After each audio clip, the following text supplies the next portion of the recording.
Salut à tous, moi c'est Émilie, donc responsable Paid Media chez Dezio. Aujourd'hui j'avais envie de vous parler de la dernière version de Google Analytics, Google Analytics 4, qui est sortie en version bêta depuis 2019.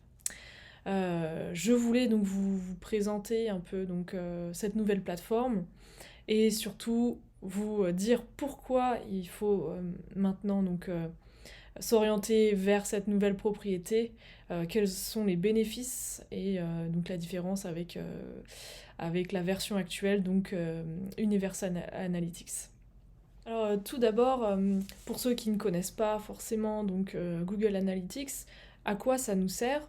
Donc là, aujourd'hui, la version, on va dire, principale et actuelle de cette plateforme, c'est Universal Analytics ou GA3 pour les intimes. Alors à quoi nous sert cette plateforme? Elle nous sert principalement à pouvoir analyser un peu ce qui se passe sur notre site web, le comportement des utilisateurs sur votre site, quelles pages ont été le plus vues, euh, le temps moyen passé sur les pages, d'où viennent nos trafics, enfin voilà, on a plein de données. Et toutes ces données en fait sont récoltées par Google grâce notamment aux cookies. Et par le biais de cette plateforme, elle permet donc d'avoir accès assez rapidement à plein d'informations. Et ça nous permet surtout de faire des rapports et créer potentiellement des audiences en fonction. Donc c'est un outil qui est franchement très pratique. Il est gratuit en plus, forcément c'est un gros plus. Et, euh, bien évidemment, en tant que marketeur, lorsqu'on fait de la publicité en ligne, c'est un outil qui est plus qu'indispensable si on veut vraiment suivre auprès nos campagnes et pouvoir analyser les résultats. Et donc tout ça, ça nous permet d'analyser au mieux le comportement qu'ont les internautes sur notre site web et de leur proposer des contenus plus personnalisés, plus adaptés en fonction de la typologie de personnes qui circulent sur notre site. Voilà. Et récemment, vous voyez, Google a annoncé, donc comme je vous l'ai dit, sa dernière version de propriété qui est Google Analytics 4. Vous voyez ici, Google nous refait un petit rappel. En effet, cette version de Google Analytics 4 va être la version principale à partir du 1er juillet 2023. Donc bon, c'est pas tout de suite, mais au moins il faut s'y préparer. Et dans cette vidéo, je vais vous expliquer pourquoi utiliser la plateforme et quels sont les avantages qu'on va pouvoir en tirer. Donc déjà, juste pour revenir sur l'actuel, Universal Analytics, c'est on va dire un modèle d'analyse basé sur les sessions. Alors que la nouvelle version, GA4, sera beaucoup plus orientée sur un modèle de session, d'événement, pardon. Donc ces deux modèles sont différents. Qu'est-ce que le modèle par session? Donc là, je suis sur la version d'Universal Analytics. Une session, en fait, ça va être une visite ou plusieurs visites dans un temps donné. En fait, le temps maximum d'une session va être de 30 minutes. Au-delà de 30 minutes, une personne qui est restée plus longtemps sur ce site, par exemple sur un site, ça ne va plus être comptabilisé comme une session, ça va être comptabilisé comme une deuxième session. Bref. Mais dans une session, une personne peut partir du site, revenir, visiter plusieurs pages, voilà.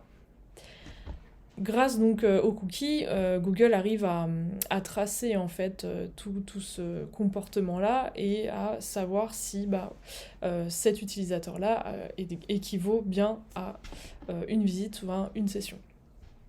Voilà.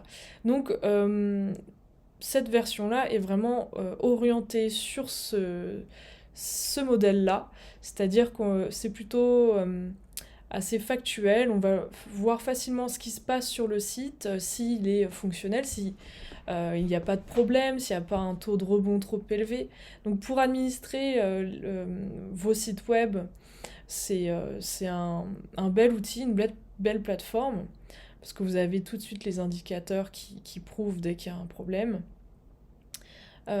Mais par contre, donc, il est de plus en plus orienté sur les événements et les conversions, bien évidemment. Mais le souci majeur, on va dire que c'est depuis l'apparition des applications mobiles, donc ça commence à faire, Google Analytics, la version actuelle, n'est pas adaptée pour vraiment analyser ce qui se passe sur les applications. Le modèle ne convient pas, et du coup, suite à ça, Google a plutôt pensé à lancer on va dire un système orienté événement pour analyser au mieux les actions qui ont été réalisées sur vos applications. Et donc, malheureusement, c'était donc deux plateformes distinctes. Et maintenant, grâce à GA4, Google vous permettra donc de pouvoir analyser ce qui se passe à la fois sur votre application et sur votre site web, si vous en avez. Donc ça permet d'avoir une vue, on va dire, cross-device, cross-platform. C'est franchement très très prometteur, et en fait pour faire tout ça, grossièrement, Google va utiliser son machine learning pour faire des liens entre les données et vous proposer donc une data plus claire. Alors voilà, donc là je suis sur une propriété GA4.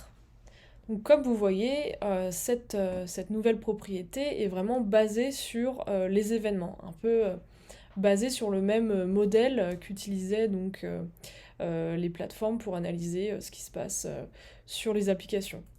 Google a décidé de démocratiser ça et de faire en sorte qu'on ait à peu près la même façon de penser pour analyser également ce qui se passe sur un site web.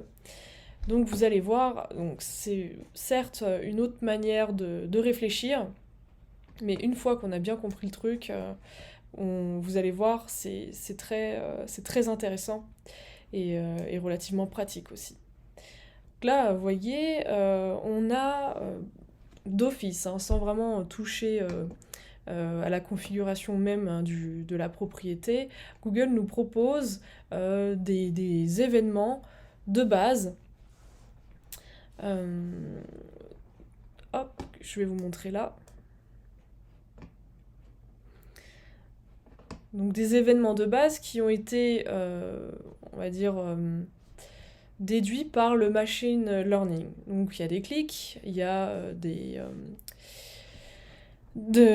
pages view, donc ceux-là c'est moi qui les ai créés, et des scrolls, des vues de vidéos, etc. Donc il y a quand même pas mal de choses qui sont de base intégrées dans cette nouvelle propriété.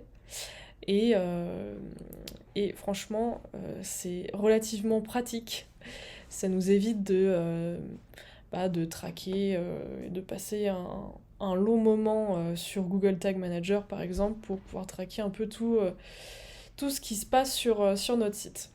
En plus d'être un modèle basé sur les événements, GA4 va également respecter les mesures en matière de respect des confidentialités des données, car il ne va pas seulement se baser donc, sur les cookies, il va également utiliser le machine learning pour pouvoir faire le lien entre plusieurs datas et plusieurs plateformes, mais le tout d'une façon cryptée, c'est-à-dire que toutes les données qui sont récoltées sont cryptées, donc resteront anonymes.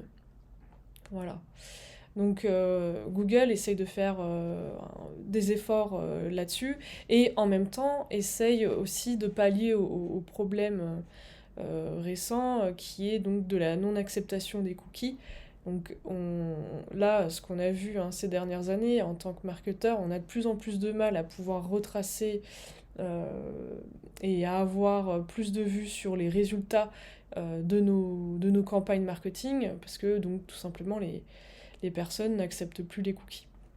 Mais là, donc grâce à cette nouvelle façon de faire et ce machine learning en crypté, et ben, Google arrive à pallier à ce problème tout en respectant les normes. Donc c'est top. Donc, c'est un deuxième avantage. Et donc le dernier avantage, c'est qu'on va pouvoir avoir une vue, on va dire, cross-platform, comme je vous l'ai dit, étant donné qu'on peut également linker son application sur cette propriété. On peut linker l'application et le site web. Voilà. Donc, écoutez, dans les prochaines vidéos, je vous montrerai donc comment faire la passation sur GA4, parce que à cause de tout ça, donc notamment vu que on n'aura plus trop le choix dans un peu plus d'un an de passer à cette version-là, mais c'est pas uniquement la seule raison. Cette plateforme, elle a également beaucoup d'avantages. Donc tout ça font qu'il faut dès maintenant commencer à aller de l'avant et utiliser donc GA4 dès que possible pour récolter un maximum de données, hein, avoir un historique sur la plateforme quand Universal Analytics ne sera plus. Voilà. Et bah écoutez, j'espère que cette vidéo vous a permis d'en savoir un peu plus. Et puis je vous dis à très bientôt pour une prochaine vidéo pour la passation entre Universal Analytics et GA4. Je vous remercie.